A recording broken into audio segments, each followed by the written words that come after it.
Então, boa noite a todos, pessoal. Graça e paz. Vamos começar mais um encontro aqui dos investigadores da Bíblia.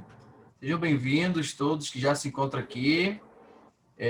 Nosso segundo encontro do ano, né? Hoje nós vamos fazer a exposição dos capítulos 8 e 9 do Evangelho de Mateus. Pretendemos concluir os 2 capítulos hoje. Se não der tempo, a gente deixa para a próxima aula, porque são 2 capítulos muito importantes, tem bastante conteúdo para a gente falar e muita coisa para a gente debater. E como combinado, né, contando com a participação de vocês, como foi dividido, né, o texto, para que alguns de vocês façam a exposição de algumas partes desses capítulos, tá bom? Vamos iniciar, então, com a oração. Eu vou pedir para o nosso irmão Luciano, tá nos ouvindo aí.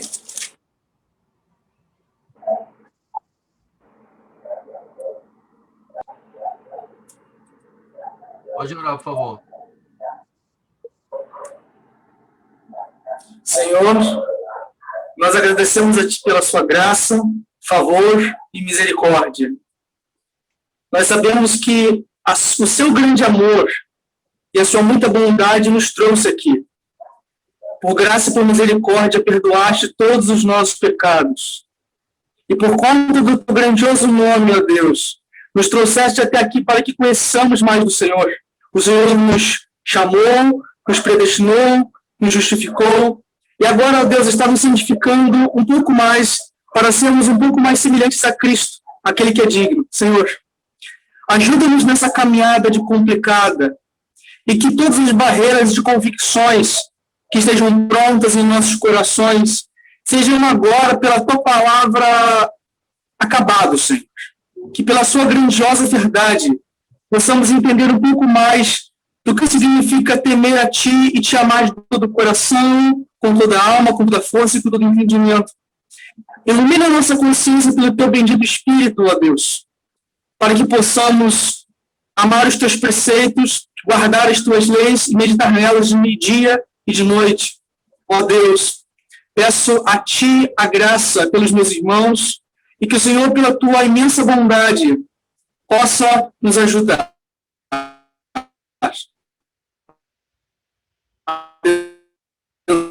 abençoar a nossa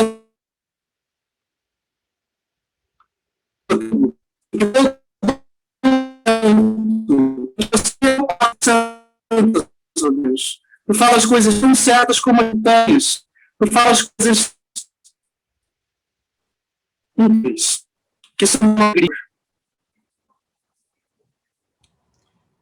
Amém. Então, vamos iniciar a nossa aula. Todo mundo está me ouvindo bem aí? Vamos dar um sinalzinho aí, uma reação aí. Está todo mundo acompanhando bem aí o áudio? Ele cortou, né? Mas não. Então é isso aí. Galera, vamos começar então Mateus capítulo 8. Na semana passada nós fizemos uma introdução. Nós estudamos o capítulo 4 e vocês podem reparar que nós pulamos os capítulos 5, 6 e 7, que são os capítulos do Sermão do Monte. E por que nós pulamos esses capítulos? Porque em nossa página no Instagram, nós temos uma série de exposições sobre o Sermão do Monte, feita em parceria com a página Identidade Cristã. Então, você que está nos acompanhando via YouTube ou aqui via Zoom ao vivo e não acompanhou as nossas exposições sobre o Sermão do Monte, que engloba esses 3 capítulos do livro de Mateus, vai na nossa página no Instagram, onde você pode estar conferindo. São quase 12 lives, se eu não me engano, sobre o Sermão do Monte, feita em parceria com o irmão Hélio da página Identidade Cristã. Então, essas lives já compõem a parte da exposição do livro de Mateus, dos investigadores da Bíblia. No futuro, a gente vai estar transferindo essas lives também para o YouTube, colocando junto na playlist aqui do Evangelho de Mateus, amém? Então, a gente dá prosseguimento com o capítulo 8. Vejam, a gente viu na semana passada que o Evangelho de Jesus ele se inicia com um foco gentílico, porque Mateus, apesar de estar escrevendo para judeus, ele está mostrando para o seu público que o Messias, o Cristo, não veio só para os judeus, mas também para os gregos, para os romanos, para os sírios, para todos os povos. Tanto é que o Sermão do Monte, ele engloba não só os gentios, mas também todo o povo. É um grande discurso de Jesus. É a maior pregação de Jesus, é o Sermão do Monte. Não existe nenhuma outra fala de Jesus ininterrupta na Bíblia que englobe mais texto, mais conteúdo do que o Sermão do Monte. E aí, o capítulo 8, se vocês repararem, no primeiro versículo, ele dá prosseguimento à história do Sermão do Monte, né? Ele diz assim, ó: quando Jesus desceu a encosta do monte, de que monte foi esse? O monte que ele estava lá pregando e onde ele proferiu o seu sermão. Grandes multidões o seguiam. Então, veja, uma multidão que estava ouvindo Jesus pregar depois de uma longa pregação de Jesus, não queriam deixar Jesus ir embora, mas continuava seguindo Jesus para se encontrar-se mais coisas, né? E dentro dessa multidão, o texto vai dizer que um leproso se aproximou de Jesus, ajoelhou-se diante dele e disse: Senhor, se quiser, pode me curar e me deixar limpo. E aí, veja, dentre todas essas pessoas havia um leproso.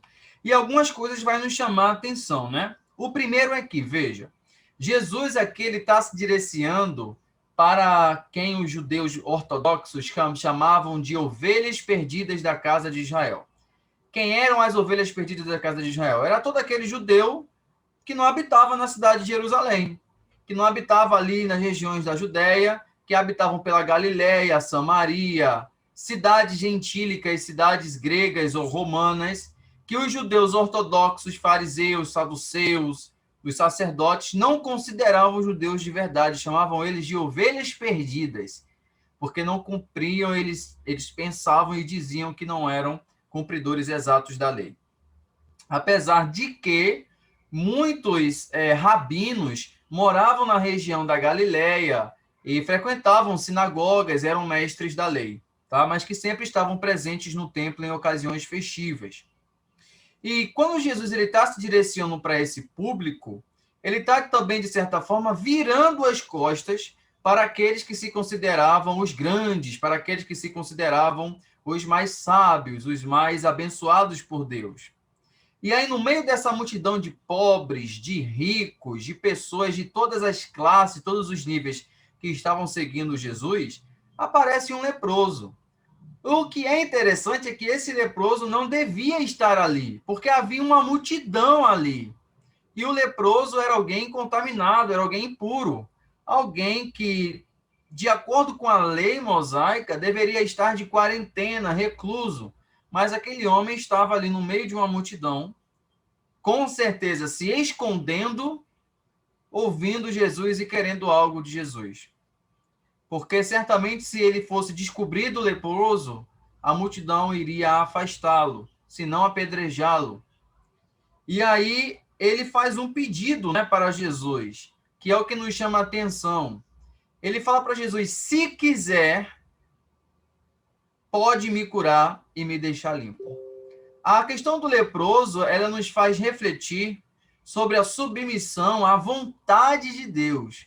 Quantas das vezes nós estamos em ocasiões de enfermidade e, mediante um evangelho contemporâneo, que a gente exige, que a gente decreta, que a gente determina, esse leproso vem ensinar para a gente que a cura, o milagre, a ação divina depende unicamente da vontade soberana de Deus e não daquele quem pede.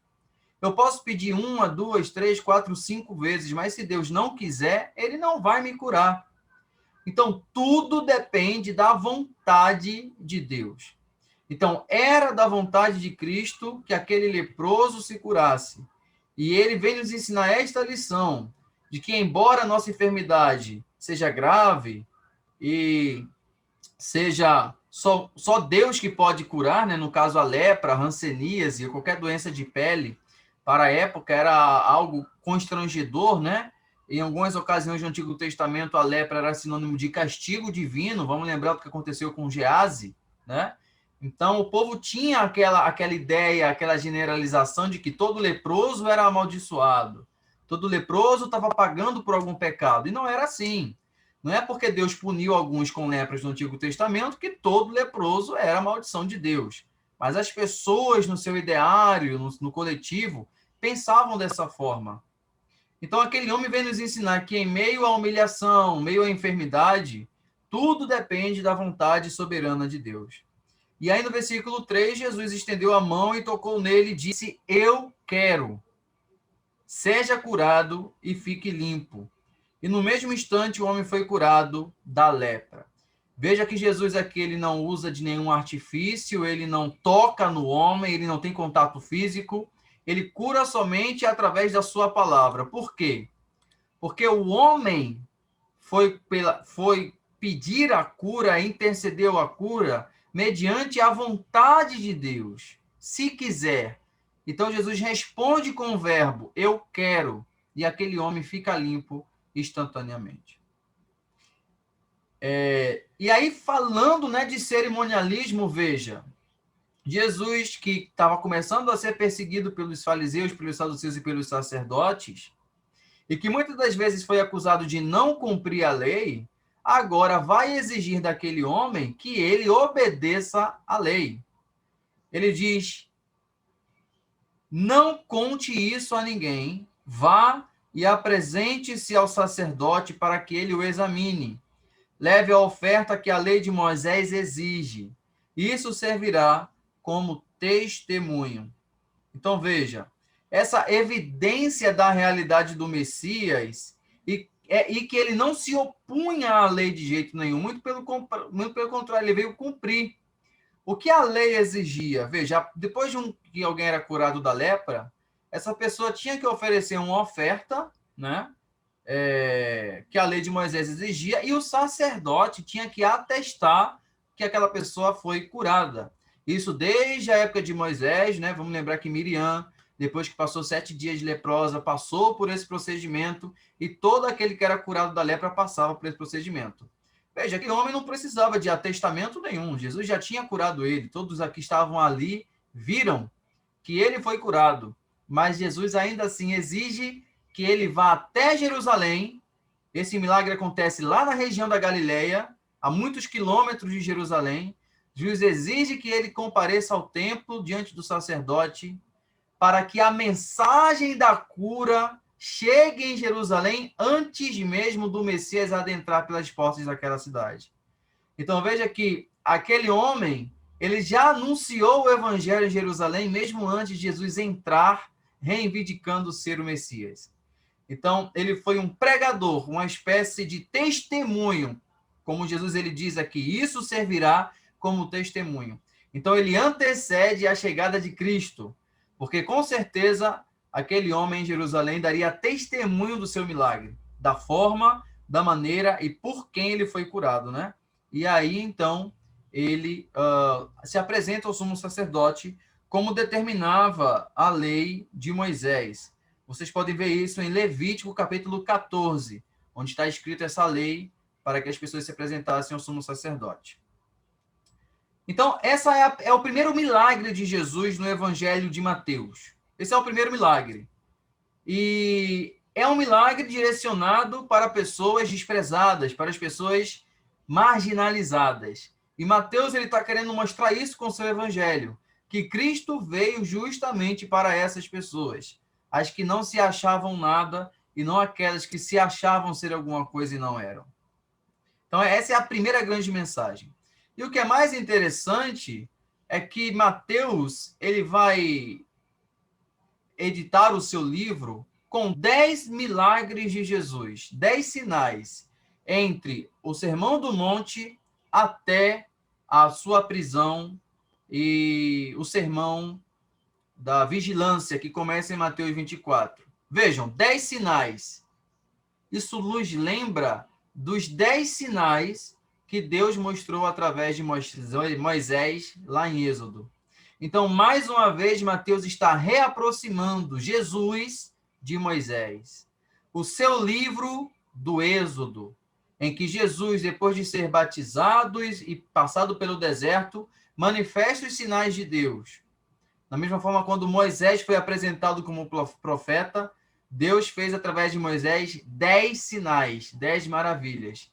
E é justamente o número de maravilhas que Mateus coloca em seu evangelho. Dessa forma, ele coloca que Jesus é o profeta profetizado por Moisés, que seria maior do que ele, a quem o povo deveria ouvir. Então, essa é a exposição dos versículos 1 até o versículo 4. Alguém tem algum comentário para fazer acerca disso? Se não há, então eu vou fazer o prosseguimento, então. Deixa eu só puxar aqui para ver se eu não estou pegando a parte de ninguém, né? Do 1 ao 17. Então, vamos lá, eu vou até o 17. Então, nós vamos agora dar prosseguimento ao segundo milagre, então, de Jesus, a segunda manifestação. Veja, versículo 5. Quando Jesus chegou a Cafarnaum, mas vamos lá, agora a gente vai precisar aqui do nosso recurso didático, porque nós temos aqui uma localização geográfica. Então, vamos dar uma olhada no que está acontecendo e que região é essa. Vejam. Aqui nós temos um mapa que mostra a região da Judéia na época do Novo Testamento, da época de Cristo.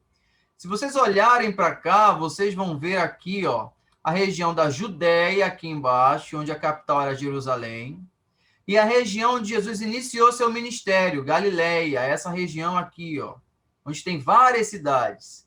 Era uma mistura de povos, era uma mistura de gente, tinha judeu, romano, grego, sírio. Essa região da Decápole aqui, por exemplo, ó, eram 10 cidades gentílicas, 10 cidades gregas, em que nós temos aqui a cidade de Gadara, nós vamos falar dela mais tarde.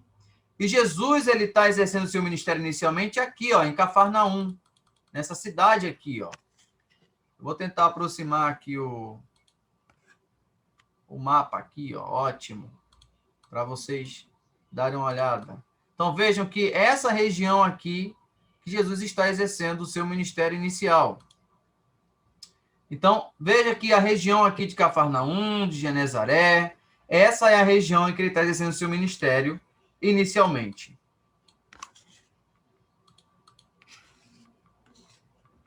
Então, o texto agora, ele vai nos dizer que quando Jesus chegou a Cafarnaum, um oficial romano se aproximou dele e suplicou: Senhor, meu jovem servo está de cama, paralisado e com dores terríveis. E Jesus disse: vou até lá para curá-lo. Essa primeira parte do texto chama muita atenção, porque, veja, o primeiro a que Jesus realizou a cura foi o leproso, no Evangelho de Mateus. E agora chega para Jesus um oficial romano. Veja, mais uma pessoa que era menosprezada pela classe sacerdotal, um gentio, um romano. E aí, quem era esse cara? O que ele era, o que ele exercia? Segundo o texto, ele era um centurião. A palavra centurião, né, ela vem de centúria, que era o comandante de 80 soldados. Apesar da palavra centurião lembrar o número 100, os registros romanos, né, nos dizem que o centurião não comandavam 100 homens. Não era exatamente 100 homens. Era entre 80 e 90 homens. Por quê? Porque os exércitos romanos eram divididos em legiões, né? As légios, as legiões. Né? Eram várias legiões. E as legiões englobavam cerca de 6.000 até 8.000 homens. Então, toda legião tinha mais ou menos em torno de 60 centuriões. Então, cada centurião ficava aproximadamente com 80 soldados. Fazendo um cálculo, aí vai dar aproximadamente o valor do que valeria uma legião romana, entre 5.000 até 8.000 homens, poderia variar. Então, veja que era um homem de autoridade, era um homem que não era um soldado raso, não era um general, mas era um centurião, era uma autoridade romana a quem se deveria obediência. Ele representava Roma na cidade de Cafarnaum. Ele era o representante de Roma na cidade de Cafarnaum. A maior autoridade na cidade era ele. E Roma, como tinha um exército muito amplo, né, os soldados ficavam espalhados por todo o império. Esses soldados que ficavam longe de casa, longe da capital romana, os centuriões, por exemplo, eles eram proibidos de se casar. Vamos puxar um pouco a situação desse centurião aqui em Cafarnaum. Veja, ele está aproximadamente há 10 anos de serviço militar. O máximo, né, que um centurião cumpria era 20 anos, então ele era obrigado a cumprir 20 anos de serviço no exército romano. Então vamos pensar que ele está há 10 anos de serviço em Cafarnaum. Ele não pode se casar, ele pode ter concubinas, pode ter amantes, né? Mas ele não pode ter família, era proibido, o exército romano proibia, porque aquilo poderia comprometer o trabalho dele. Então era um homem que não tinha família. Então os centuriões, eles se apegavam muito aos seus servos, aos seus escravos, porque eram as únicas pessoas que habitavam a casa junto com eles. Então esse jovem servo aqui do centurião, além de ser a família que ele tinha, né? Além de ser isso para ele, também representava um valor monetário, porque representava um escravo, e um escravo era caro. E se era jovem, era mais caro ainda, porque era mais tempo de trabalho.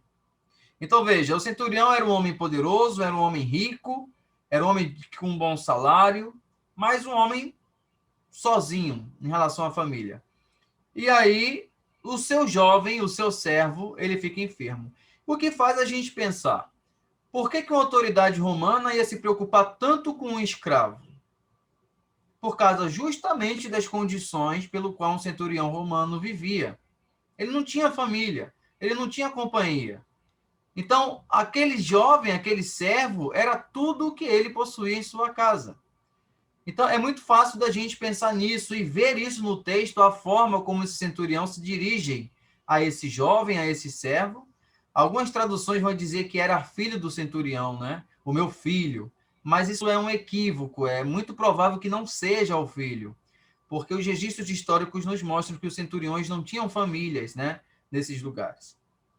As famílias deles ficavam em Roma, na Península Itálica, na Itália. Então, Jesus ele diz, eu vou até sua casa para curar ele.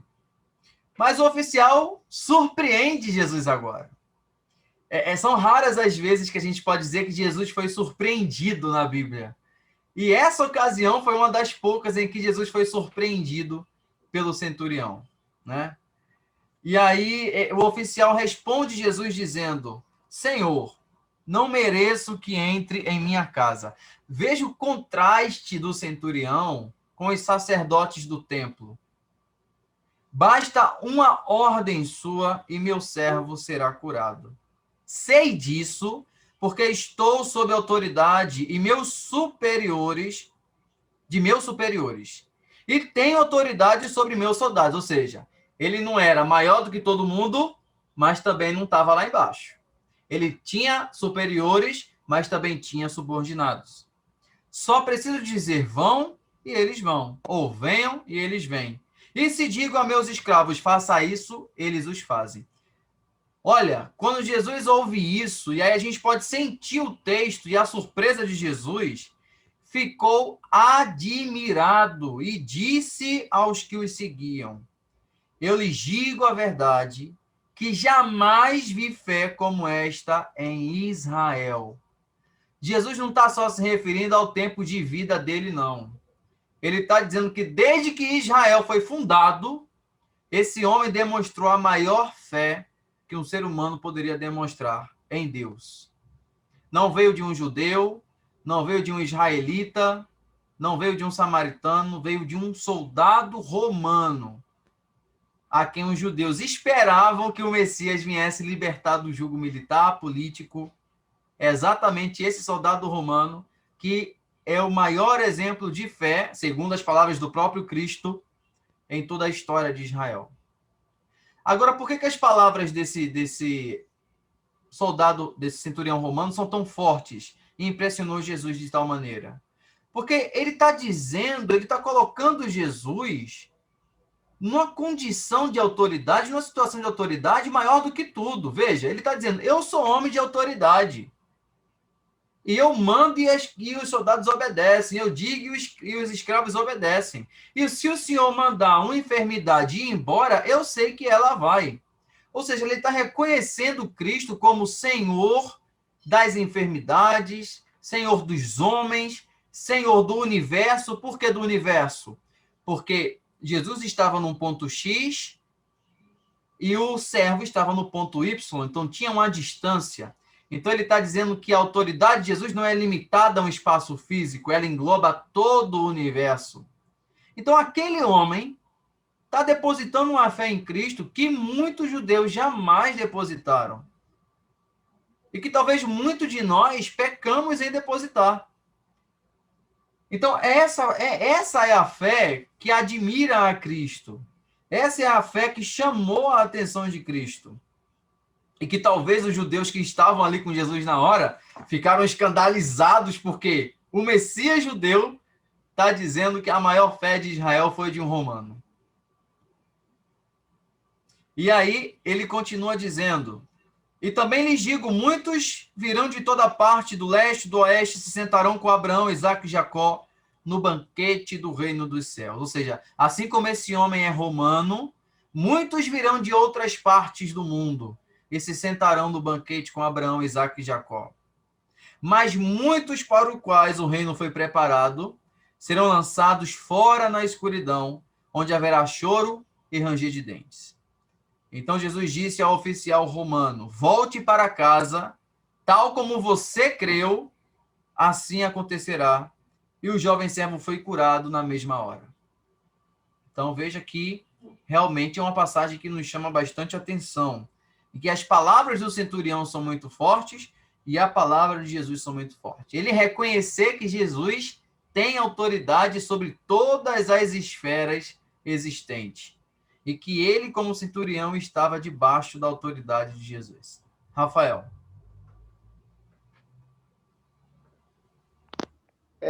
O que eu ia falar, tu falou metade, né? Mas, falando com minhas palavras, que é um exemplo a ser seguido, né? Que por todas as vezes como nós vamos pedir alguma coisa a Deus, nos reconhecer que nós somos miseráveis pecadores, que nós não merecemos a graça dele, nem a sua misericórdia, nem o seu perdão. Mas ainda assim, mesmo sendo, vamos dizer, o menor da casa, mesmo nesse estado, reconhecendo e pedindo sua graça e pedindo sua misericórdia, né? É um exemplo que fica para nós seguirmos a nossa vida. Amém.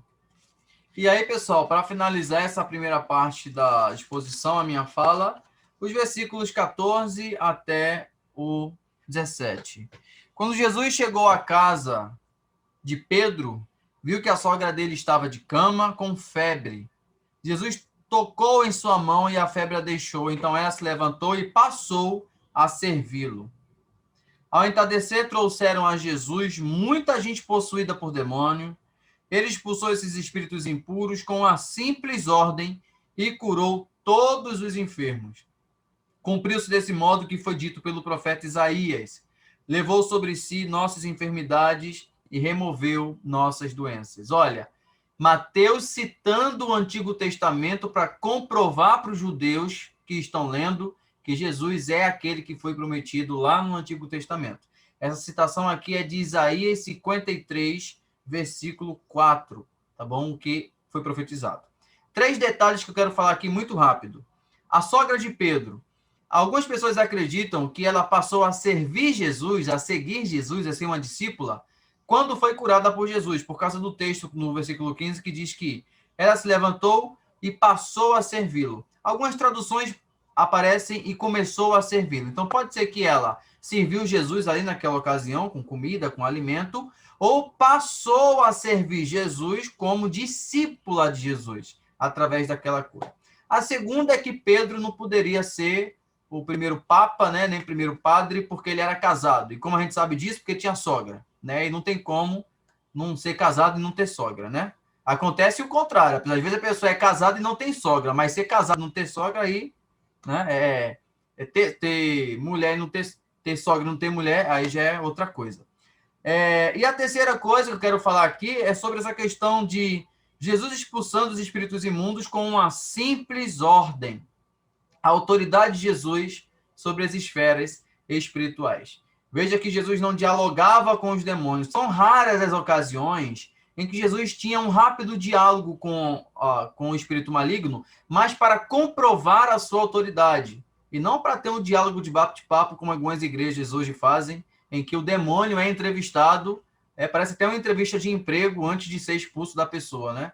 Então, só para mostrar que isso não é bíblico, e apesar de ser Jesus, a gente não vê nenhum discípulo apóstolo fazendo entrevista com o diabo no livro de Atos dos Apóstolos, né? Então, isso não acontece. Então, são esses 3 pontos aqui que eu quero passar para vocês sobre essa passagem. Nós vamos, então, prosseguir com os versículos 18 até o 22. Prosseguindo, então, com a nossa exposição, o irmão Ederbal está com a palavra para fazer a exposição dos versículos 18 ao 22.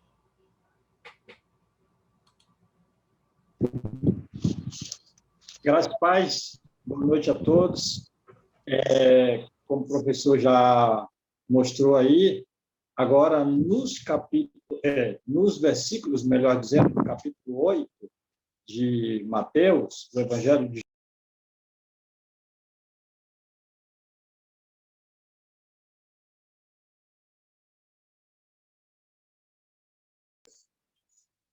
Voltou aí? Deu um probleminha aqui, né? Deu um probleminha aqui na minha câmera aqui. Estamos ouvindo, pode falar. Professor. Estamos ouvindo.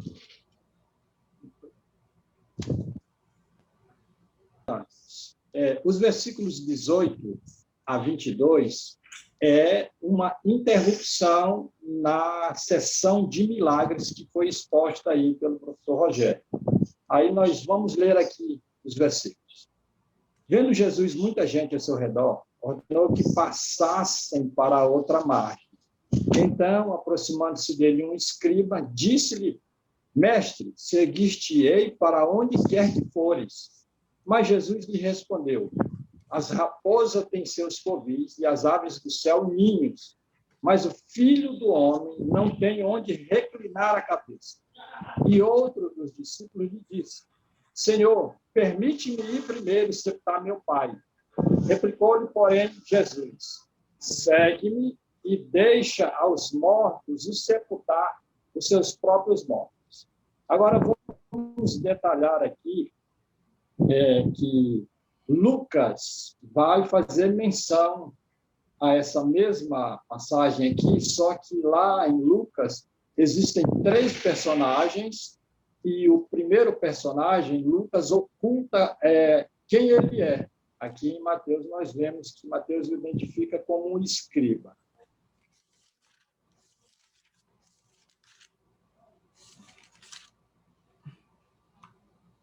Então vamos lá. Estou um pouquinho aqui meio enrolado com esse tripé.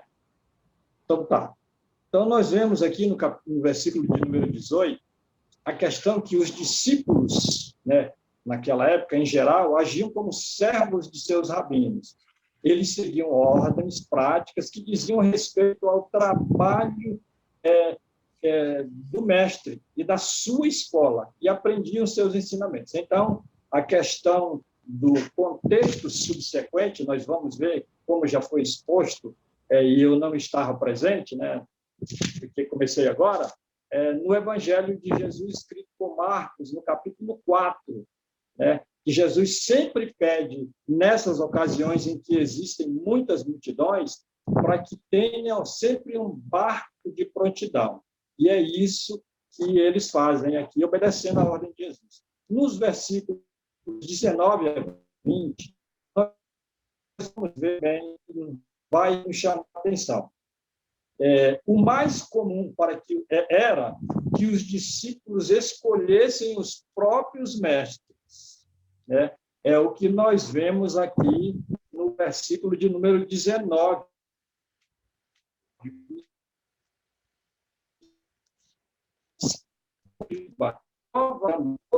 Os seguidores, porque ele provavelmente também era um rabino, agora se prontifica fazendo uma promessa, dizendo para Jesus que vai seguir Jesus aonde quer que Jesus for. É o que nós vemos no versículo de número 19. E no versículo de número 20, Jesus vai nos dar uma resposta que vai nos chamar a atenção. Mas antes eu quero trazer um detalhe seguinte, que todos nós sabemos, mas que vale a pena ser replicado. os pescadores, os coletores de impostos, os carpinteiros, os escribas também tinham uma renda muito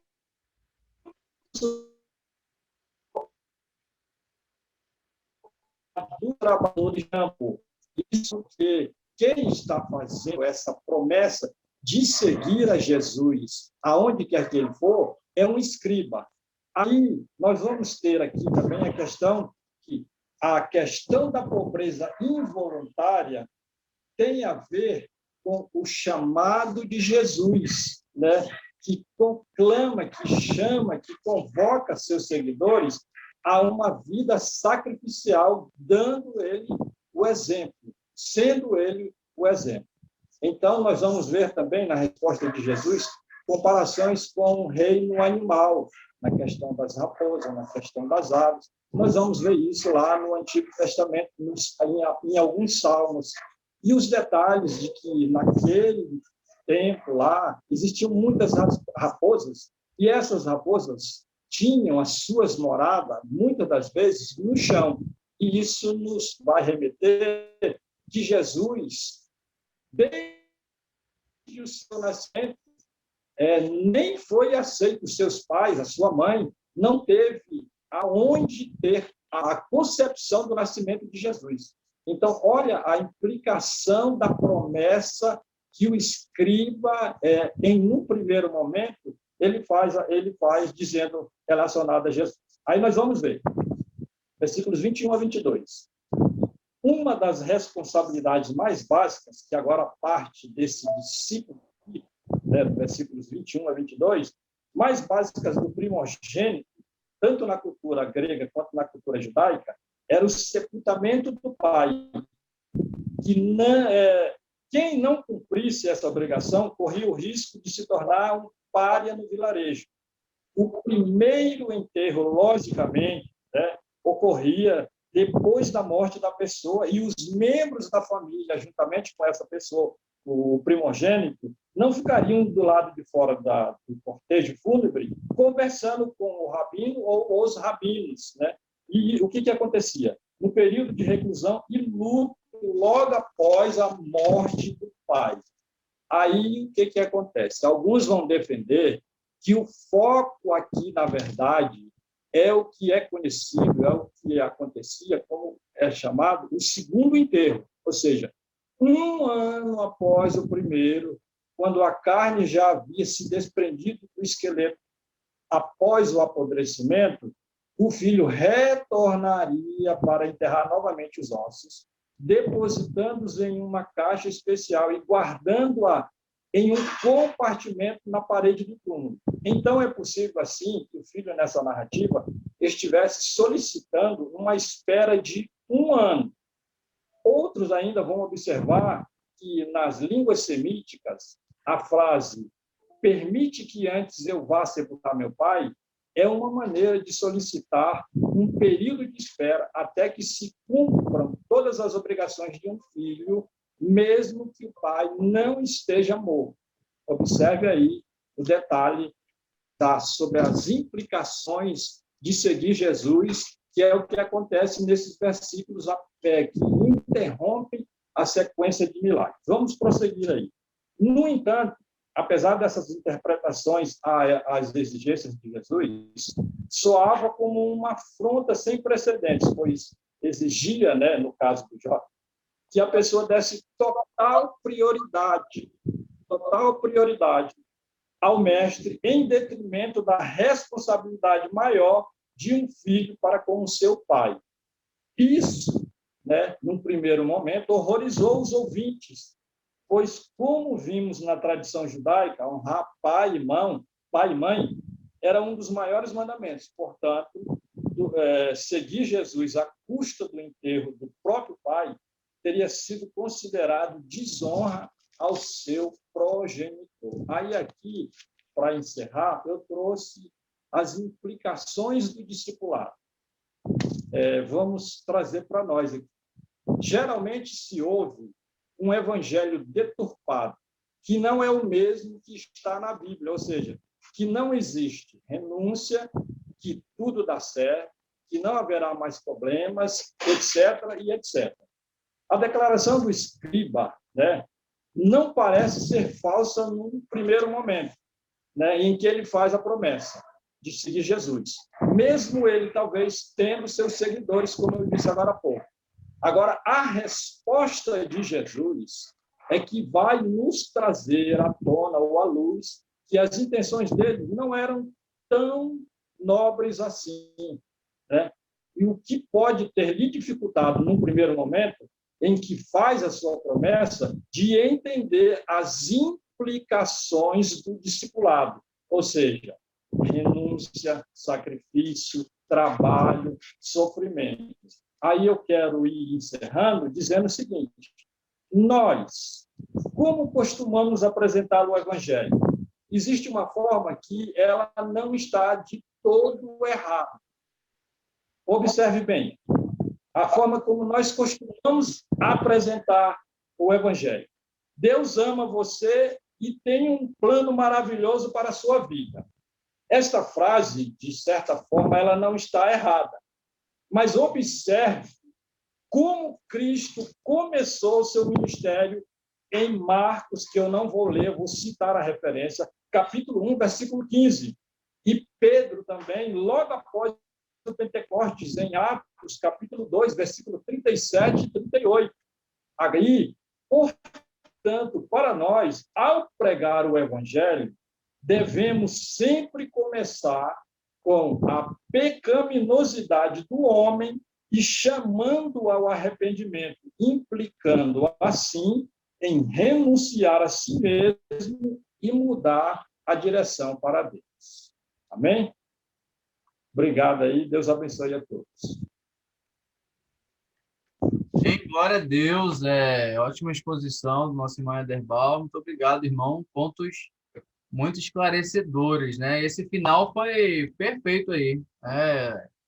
Realmente a gente sente a presença de Deus, mesmo afastados pela geografia, mas juntos aqui o Espírito Santo ele realmente nos fala aos nossos corações. É uma passagem curta, mas olha o quanto de mensagem a gente extraiu aí dessa exposição, né? E foi muito interessante essa questão do sepultamento que o senhor muito bem explicou, né? A questão os mortos enterrar os mortos, né? Lá em Lucas, como o que o senhor citou lá no capítulo 9, Lucas vai dar outra resposta de Jesus para esse homem, né? Jesus vai dizer assim, olha, aquele que põe a mão no arado e olha para trás, não é digno de mim. O que a gente pode inferir? Qual é o que está certo, né? Mateus ou Lucas? O que Jesus respondeu? Os dois estão certos. A resposta de Jesus foi muito maior do que o que Mateus escreveu, o que Lucas escreveu. É que cada um pegou uma parte da resposta e colocou ali no seu evangelho. Mas o resumo, como o senhor muito bem disse, foi isso. Evangelho é renúncia. Se você não tem disposição para renunciar seus bens, sua vida, você mesmo e até os seus próprios pais, você não é digno de ser discípulo de Jesus. Então, veja que, como o senhor falou, o que implica um discipulado cristão? Não é só um Jesus te ama, não é só Deus tem um plano para a sua vida. O plano de Deus começa com renúncia, né? Começa com arrependimento. Muito bem dito pelo senhor. Deus continue abençoando a vida do irmão Ederbal. Agora nós vamos ter prosseguimento a irmã Rayane, com os versículos 23 ao 27. Boa noite, pessoal. Paz a todos. Rayane, sua câmera está desligada, você sabe, né?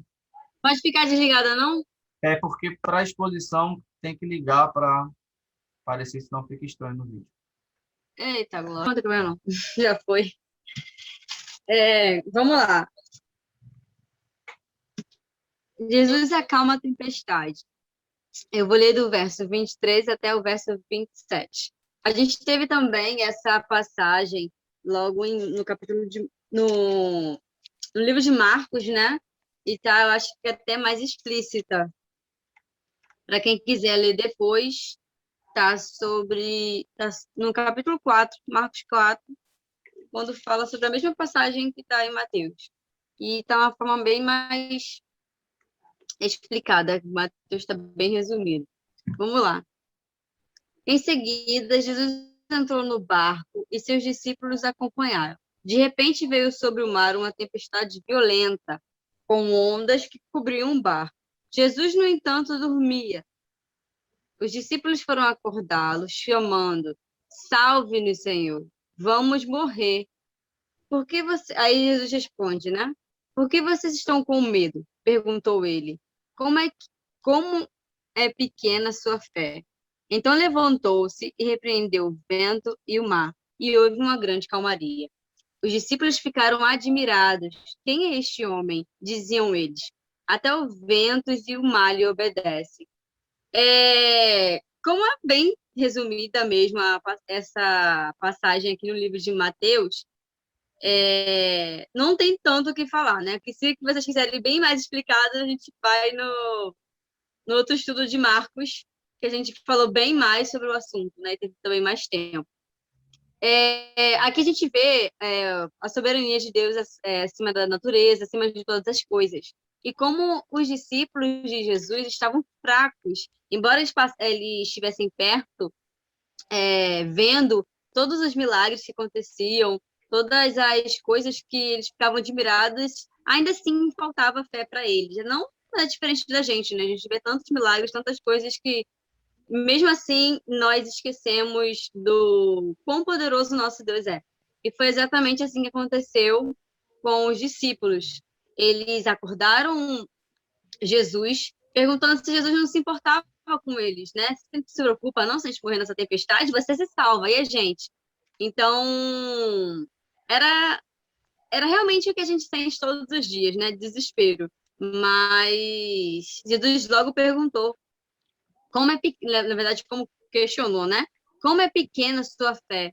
E ele levantou, usou sua soberania, seu poder acima da natureza e acalmou a tempestade, ensinando mais uma vez aos discípulos e a nós como pode acalmar qualquer coisa. Logo depois os discípulos ficaram admirados, perguntando quem é este homem. Eles sabiam que Jesus era o Messias, eles sabiam com quem eles estavam andando, mas que eles ficavam pasmos ainda com o tanto de poder que ele tinha sobre as coisas, sobre a natureza, todo milagre que eles viam, com certeza eles ficavam pasmos. E eu creio que a gente também ia ficar, se fosse no lugar deles, né? Ia ficar aquele olhar de admirado a cada milagre que ele fizesse. Então, outra coisa que eu achei bem importante, as tempestades súbitas são comuns no Mar da Galileia, que ficam entre montanhas. Isso também a gente explicou lá quando a gente estava estudando no livro de Marcos, que era comum ter, né, por causa do lugar onde o Mar da Galileia ficava, perto de montanhas altas. Travou? Pode continuar. Tá. Peraí. Tá, por causa do lugar onde o Mar da Galileia ficava, então era frequente mesmo, e era comum ter essa tempestade, embora não fosse mar, fosse mais tipo um lago, mas era chamado de Mar da Galileia, era comum sim ter aquela tempestade.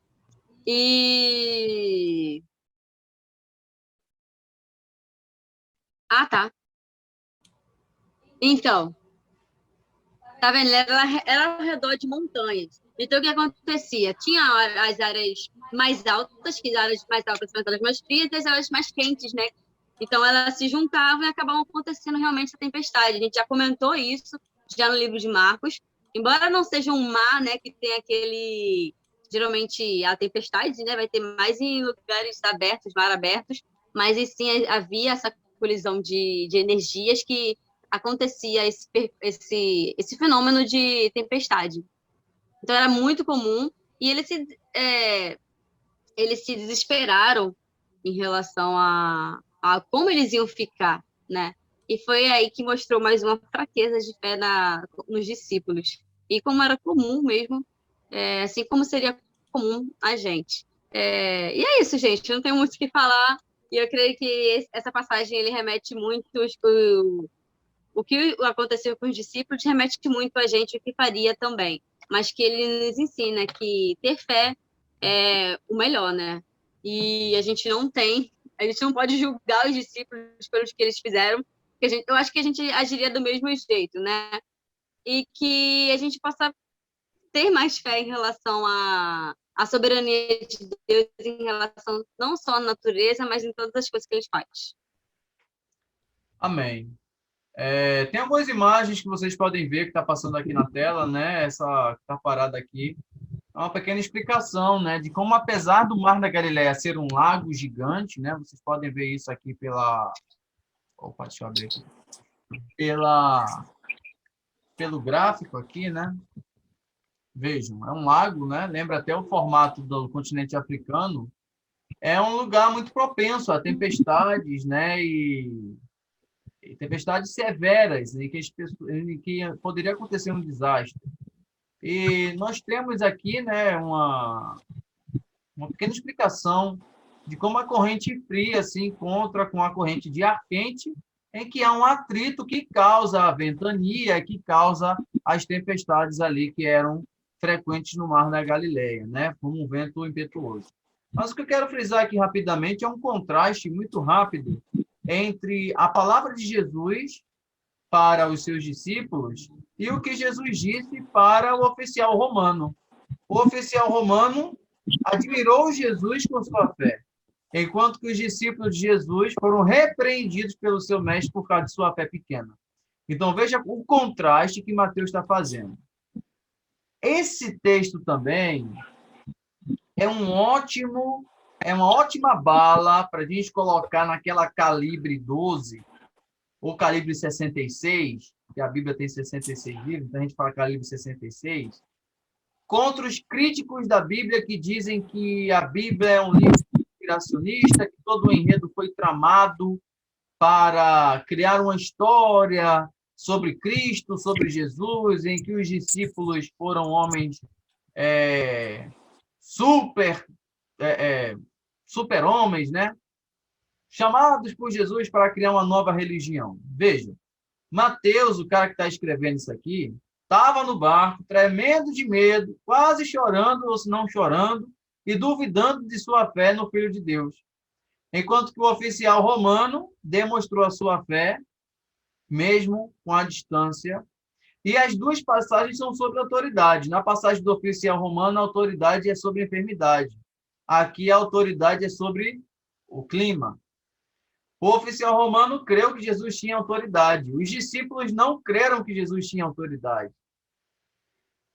Se os evangelhos fossem propositalmente livros escritos para forjar uma imagem de Cristo e de seus discípulos, eu tenho certeza que Mateus não tinha se pintado como um dos discípulos medrosos e covardes que estavam clamando aqui por socorro nesse acontecimento.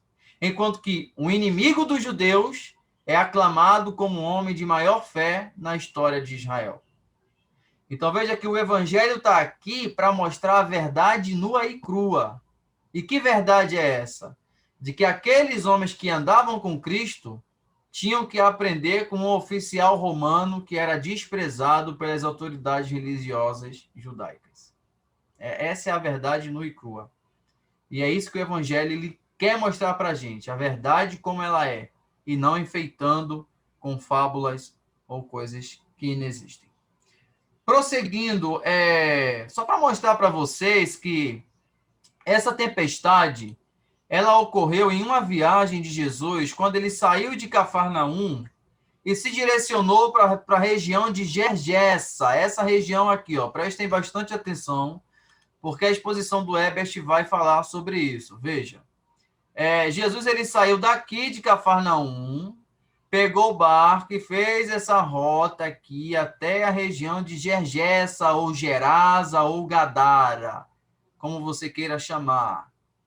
E o Ebert, que tem bastante propriedade para falar de Gadareno, vai fazer a exposição aí dos versículos 28 até o 34, ok? Lembrando que nós estudamos também essa passagem na exposição do Evangelho de Marcos, e você pode encontrar lá com mais detalhes ambas as passagens, tanto a do tempestade como a que o Ebert vai fazer a exposição agora. É contigo, Vasco. Quero só dizer que isso é uma afronta à minha pessoa, mas tudo bem.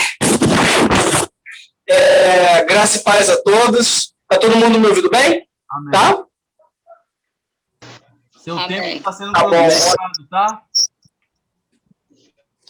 Oi? O tempo está contando, vai. Não vou mais chamar os povos de gadarenos, não, tá? Conheço um homem que é mais gadareno que eles. Então, começando agora, boa noite, graça e paz a todos vocês. A irmã Rayane e o irmão Eberbal acabou de expor muito bem. Agora vamos seguindo. Jesus estava, como o Rogério disse na minha frente, ele estava em Cafarnaum, perdão. Estava em Cafarnaum e depois decidiu ir para outra cidade. Então, ele pegou um barco às margens da Galileia, né, às margens daquele rio, mar da Galileia, e foi para Gadara, ou Gerasa, como o Rogério disse. Como nós já falamos antes, Gadara, ou Gerasa, é uma das cidades de Decápolis, cidades totalmente ou quase 100% gentílicas. E nela ocorreram algumas coisas interessantes. Antes de entrarmos no texto, eu acho interessante falar um pouquinho do contexto de como os discípulos e todos os outros enfrentaram em suas consciências coisas novas, né? Coisas do nada acontecendo, que nunca antes aconteceram, vindo de um homem que se declarava Deus, que se declarava filho de Deus. No Antigo Testamento, apesar de todas as profecias, né, de todas as profecias messiânicas, sempre foi sombra.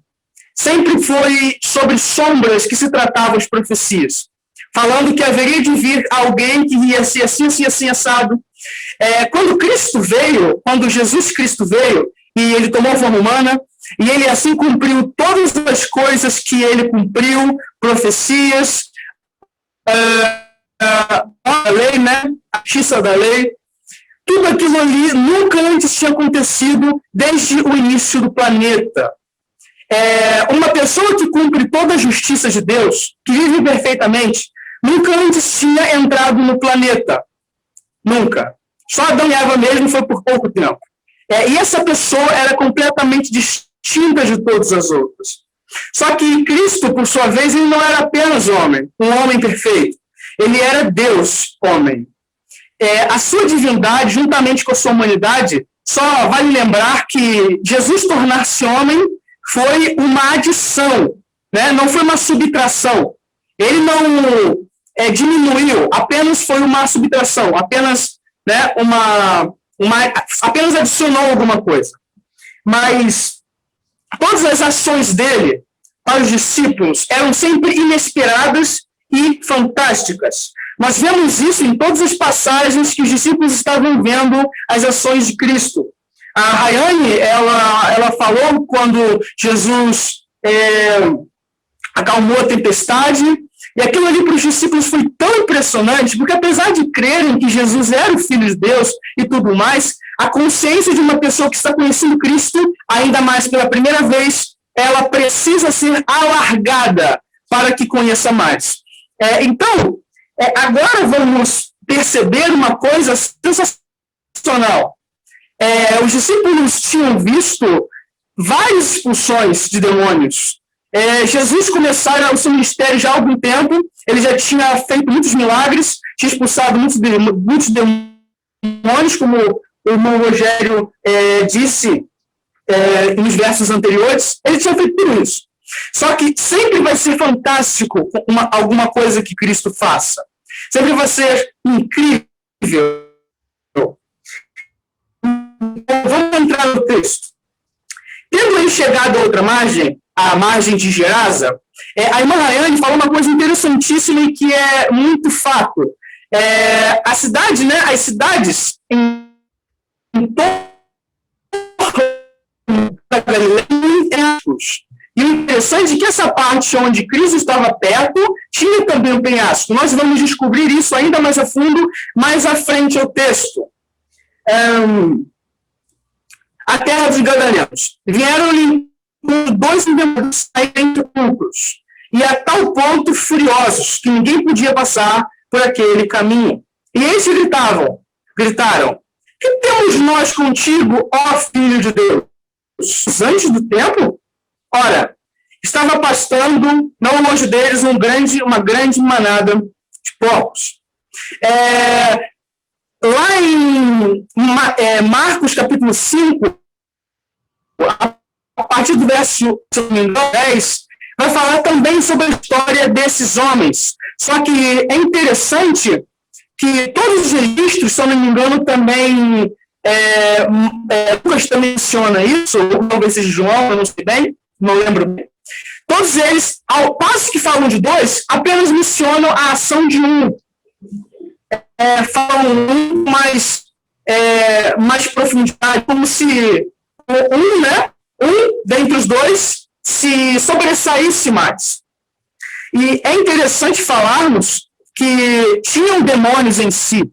E a tal ponto que tinham demônios em si, que eles dominavam aquela pequena região ao qual estavam. Se diz na passagem que eles ficavam entre sepulcros. Os sepulcros lá em Gadara ou em Gerasa, sepulcros muito íntimos, sepulcros que são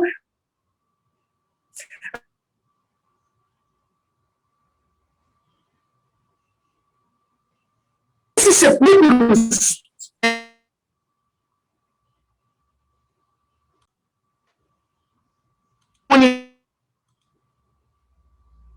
mostra como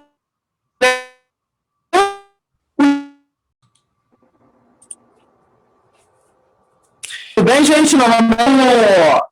Deixa eu voltar ali no meu raciocínio. Conteúdo da fala desses seres, ok?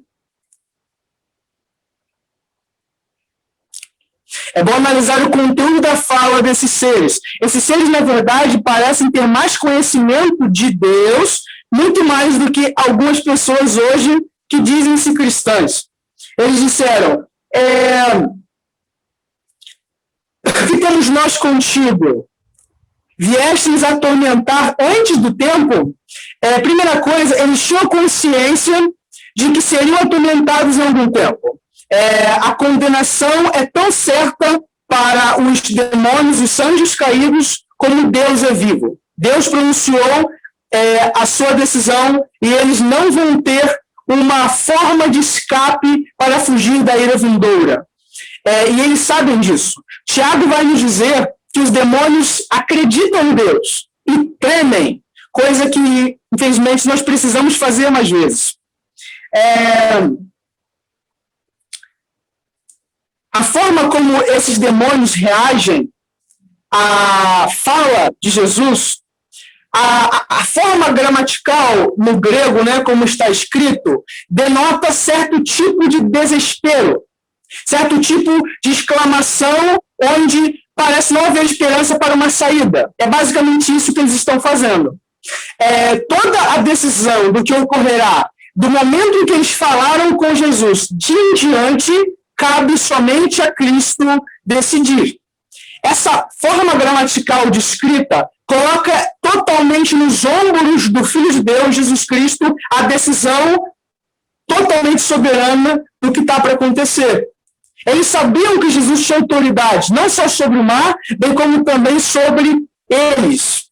E o pedido deles nos mostra que Deus é criador de tudo, feitor de tudo e decididor de todas as coisas. Vamos continuar. Ora, andava pastando, não longe deles, uma grande manada de porcos. Só para conhecimento, Marcos capítulo 5, verso 13, né, onde também fala acerca disso, fala que foram cerca de 2.000 porcos. 2.000 porcos, gente, é coisa pra caramba. E a presença de porcos nos mostra mais uma vez que a região ao qual Cristo estava era 100% totalmente gentílica. Pelo menos essa era. Nós sabemos, né, no judaísmo, e bem como também, né, nos hebreus antigos, desde Moisés, que porco e tudo que ele pode reproduzir para um judeu é impuro. Por isso que eles não fazem nada, não oferecem ao templo, não fazem nada com a carne suína. Ok?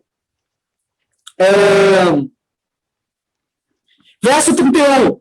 Então os demônios me rogavam: se nos esperes, manda-nos ir para a manada dos porcos, pois ide, ordenou-lhe Jesus. E eles, saindo, passaram para os porcos. E eis que toda a manada se precipitou, despenhadeiro abaixo. É importante lembrar, irmãos, que a passagem que diz que o ladrão não veio senão para matar, roubar e destruir, refere-se exclusivamente àquele contexto a falsos mestres, a falsos ensinadores. Portanto, entretanto, é também necessário falar, gente, que o diabo ele vem também para roubar, para matar e para destruir. Essa é a ação diabólica desde o início da era, desde o início do tempo cronológico, né? Adão e Eva lá, o diabo não tem feito a não ser isso. E é exatamente isso que ele fala aqui. O pedido dele de ir para a manada dos porcos nos mostra muitas coisas. Uma delas é que, primeiro, a quantidade de demônios que estavam naqueles dois era maior, menor ou semelhante à quantidade de porcos que tinham ali, quase 2.000. Gente, é demônio pra caramba. Só a graça de Deus. Deus, né, Jesus Cristo, ele permitiu que os demônios fossem para a manada dos porcos. O motivo pelo qual Cristo permite é o seu motivo soberano de saber que todas as coisas contribuiriam para a sua glória e a sua majestade nas alturas. É importante lembrar que Cristo, né, Jesus, não fez senão a vontade do Pai. A vontade de Jesus a deixar os demônios para lá foi também a vontade do Pai permitindo isso, né? Ele e o Pai são um, né, como nós dizemos. Então, não há qualquer tipo, como diz alguns, que Jesus tenha ficado assim, né, com os demônios, permitindo, né, dando uma bênção para as castas, para que fossem os porcos. Hoje, como o irmão Rogério disse, muitas pessoas querem conversar com os demônios e querem dialogar com eles e querem até fazer que suas igrejas deem certo com base nos testemunhos demoníacos que ali há. Só que Cristo mostra que com demônios a conversa sai, vai, não fique aqui, desapareça. Cristo mostra que a conversa com seres demoníacos nunca é convidativa, mas sempre expulsativa, demonstrando assim que filhos de Deus não têm comunhão na mesa dos demônios, né? E já que falamos no início que eles estavam perto dos desfiladeiros, né, precipícios, isso mostra mais uma vez o quão fato isso era. É bom agora que nós que estamos vendo esse vídeo, vamos ver essa gravação depois, né? Tenhamos uma imagem na nossa cabeça de muitos porcos, né? É importante isso, e realmente coisas caindo. É bom termos essa imaginação ao pensar nas coisas bíblicas e imaginarmos ricamente. Deus nos abençoou com imaginação, então use-a. Glória. Verso 33, irmãos. Fugiram os porqueiros e, chegando à cidade, contaram todas estas coisas e o que acontecera aos endemoniados. Então a cidade toda saiu para encontrar-se com Jesus e, vendo, lhe rogaram que se retirasse da terra deles. Irmãos, isso denota medo, denota pavor. Isso nunca tinha acontecido antes. Então imagine só que pela fala de um homem, do nada, todos os seus povos, que no caso eram muitos, que provavelmente faziam a economia da cidade alavancar pra caramba, do nada esses porcos caem na água e morrem. E o homem responsável por fazer isso está na terra. E é interessante analisarmos quando as coisas acontecem que são por acaso, né, naturais. Tipo o efeito manada, quando um vai e o outro vai atrás. Mas essa ocasião não foi uma situação natural que aconteceu do nada, sabe? Não. Teve um ocorrimento. Os porqueiros fugirem denota que eles não estavam tão longe assim do que estava acontecendo ali com Jesus e com os endemoniados. Sabendo disso, tudo que nós lemos, foram a cidade inteira, ou quase toda, ou boa parte delas, porque aqui, irmãos, bem como também quase todo o Novo Testamento, quando a Bíblia se refere a mundo, todo, tudo, não se refere a cada coisa ou cada pessoa do tal lugar, né? Como João 3,16 se refere. Mas se refere a uma boa quantidade, ou talvez possa se referir a todos, né? Dependendo do tamanho da cidade, nós teríamos que estudar mais historiografia e a engenharia das cidades para saber. E para finalizar, irmãos, eu só gostaria de dizer o quão Deus é grande. Para os discípulos olharem para a palavra do Messias dizendo sai, ordenando a seres demoníacos que não obedecem a absolutamente ninguém, é surpreendente.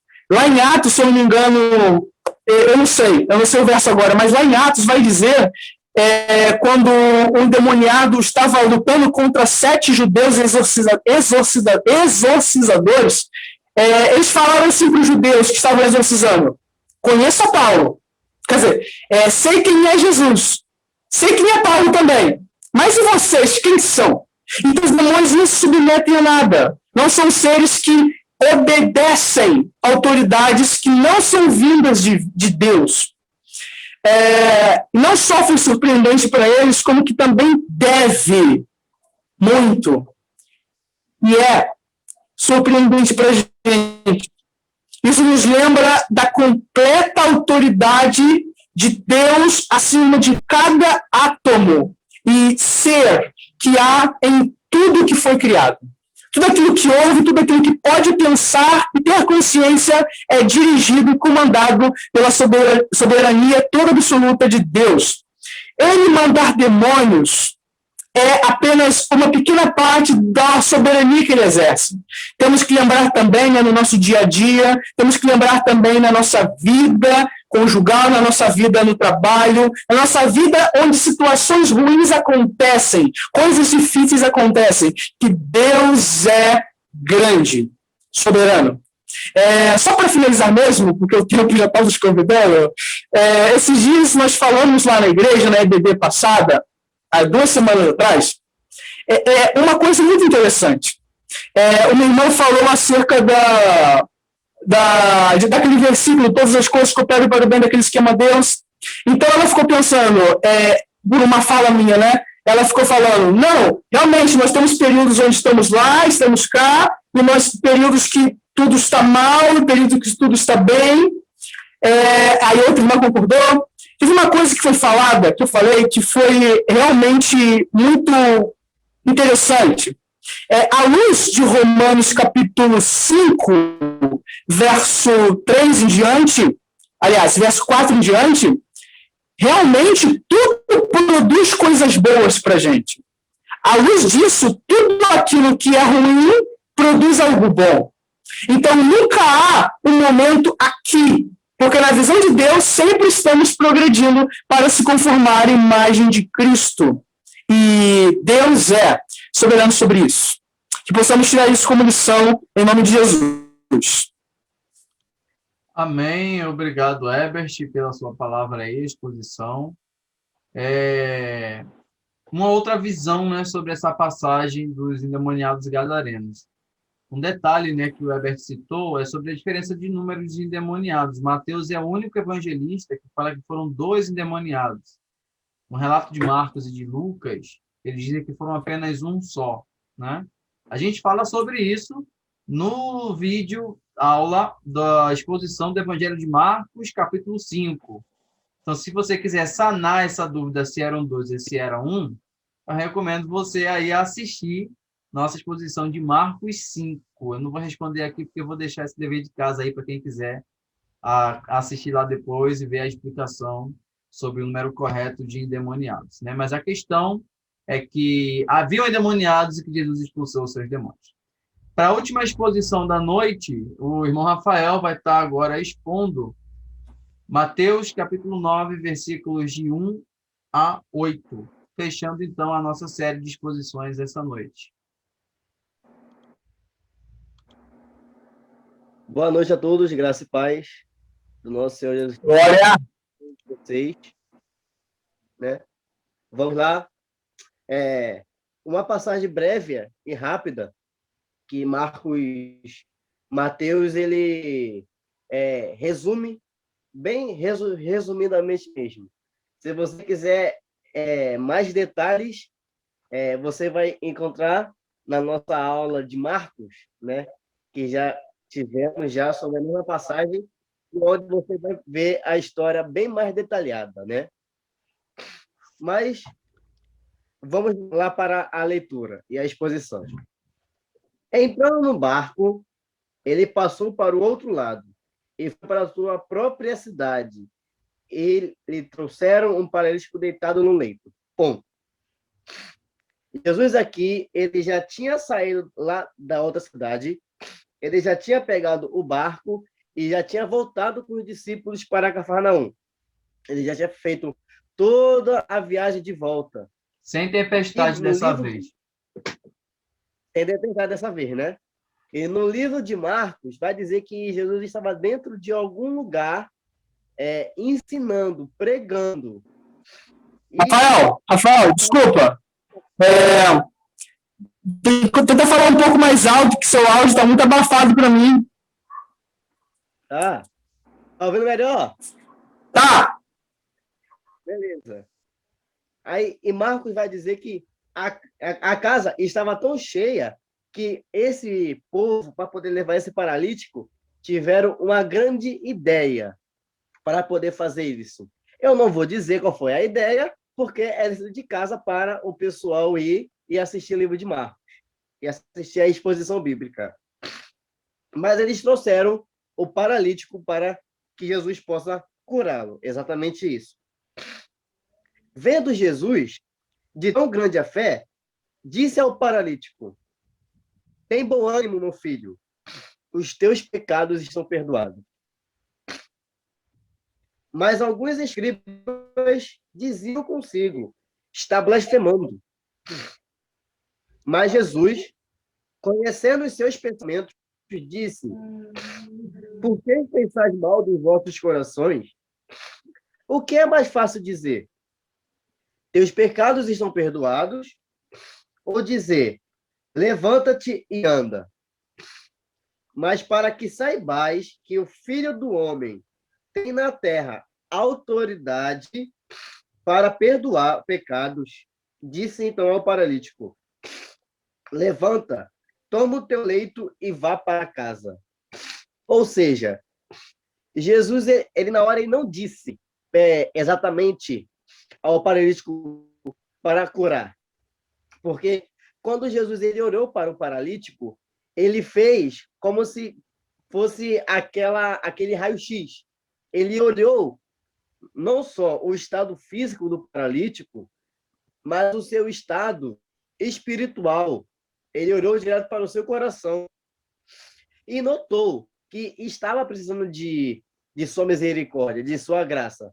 Tanto que na hora ele fala: os teus pecados estão perdoados, porque ali mesmo poderia acontecer o que fosse com aquele homem.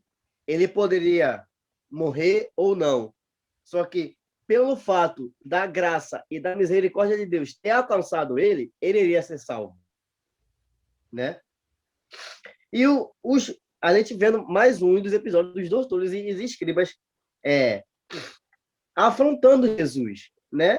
Só que Jesus, mesmo ele estando como figura humana, mas ele também estava como 50% homem e 50% Deus, por sua soberania, sabendo de todas as coisas e sondando todos os corações, sabia que possivelmente haveria um questionamento, tanto que ele já põe na lata. Aí faz a seguinte pergunta: o que é mais difícil fazer? Curar ou perdoar? Tanto que em Marcos, tem uma resposta que fala, curar é mais difícil, né? Aí tanto que Jesus vai e retribui, para que você saiba que eu tenho autoridade tanto aqui na terra como no céu.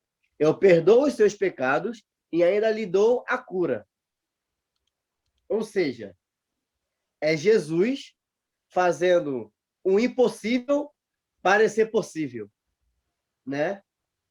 E no versículo 7, levantando-se e foi para a sua casa. E a multidão, vendo isso, admirou-se e glorificou a Deus sobre tal autoridade que Jesus teve aos homens.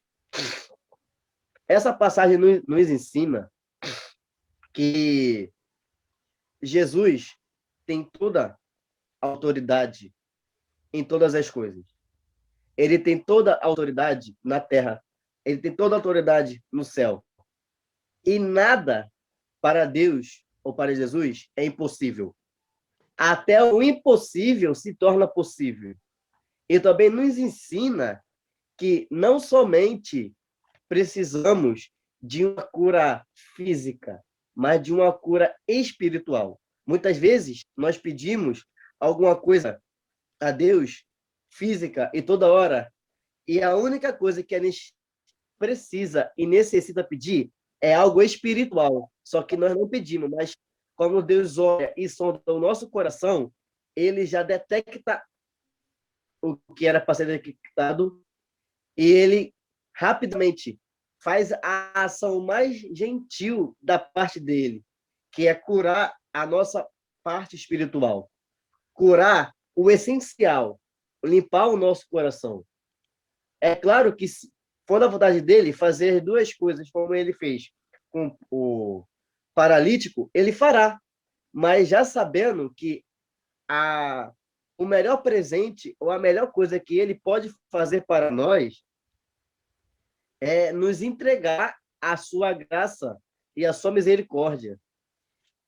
E que fica de lição para nós, que ao menos se nós pedimos alguma coisa e não for aquilo que nós pedimos, para que nós não possamos reclamar, porque Deus é um Deus soberano, é um Deus que sabe todas as coisas. Como uma música diz, eu cuido de ti. Muitas vezes você não vai entender, mas lá na frente você entenderá por que eu quis fazer dessa maneira. Tudo tem seu tempo. E para Deus nada é impossível. Amém. Amém. Obrigado, Rafael, por sua participação na exposição do capítulo 9, versículos de 1 a 8. E aí fica o dever de casa, se você quiser saber aí como é que foi que esse paralítico chegou até Jesus, né? Irmãos, nós assim finalizamos o nosso encontro de hoje com essas exposições do Evangelho de Mateus, né? Passagens muito fortes, muito poderosas. Agradeço aos irmãos por cada participação aqui nessa noite. Semana que vem a gente se encontra de novo, continuando o capítulo 9 e, quem sabe, iniciando o capítulo 10, né? Aqui a gente programa uma coisa, mas a gente acaba tentando mais um tempo, né? Certas passagens requer mais atenção, um comentário com mais tempo, e a gente acaba cedendo mais, isso é completamente normal. Se Jesus Cristo não voltar, nós conseguimos finalizar o Novo Testamento, os investigadores da Bíblia. Então, irmãos, muito obrigado pela presença de todos. Não deixe a você que está nos assistindo pelo YouTube de curtir esse vídeo, compartilhar, ativar o sininho para receber as notificações. Temos também uma página no Instagram, aqui na descrição do vídeo você vai acessar o link para a nossa página no Instagram, onde você pode acompanhar nossas postagens, onde postamos nossas novidades. Conhecer também nossos parceiros no Instagram, onde fazemos lives também em parceria. E se quiser aparecer aqui junto com a gente, aqui no Zoom, participar de nossa aula ao vivo, comentar, deixar sua participação, fazer também sua exposição, entra no link aqui embaixo também na descrição para fazer parte do nosso grupo no Telegram, onde toda terça-feira nós enviamos o link para você poder estar acessando o Zoom para poder participar ao vivo de nossas aulas, que gravamos todas as terças-feiras, às 19 horas. Então, fica aí a dica para vocês. Não esqueça de curtir, comentar, compartilhar e se inscrever no canal e nos acompanhar também em outras redes. Pessoal, fiquem na paz de Deus. Nós vamos orar então para nos despedir em nome de Jesus. Pai, nós queremos primeiramente pedir perdão pelos nossos pecados, pelas nossas faltas e transgressões, e te louvar por esse tempo que o Senhor nos permitiu de estar aqui fazendo a exposição de Tua Palavra, nos edificando e edificando uns aos outros. Permanece conosco em nome do Teu Filho Jesus Cristo, nos aperfeiçoando em Ti, para que possamos ser mais semelhantes a Ti e menos com nós mesmos. Em nome de Cristo Jesus, abençoa nossos dias, até a Tua volta. Amém. Everything is temporary, God, you're never ending. Though it seems you sometimes hide, you rise in perfect time.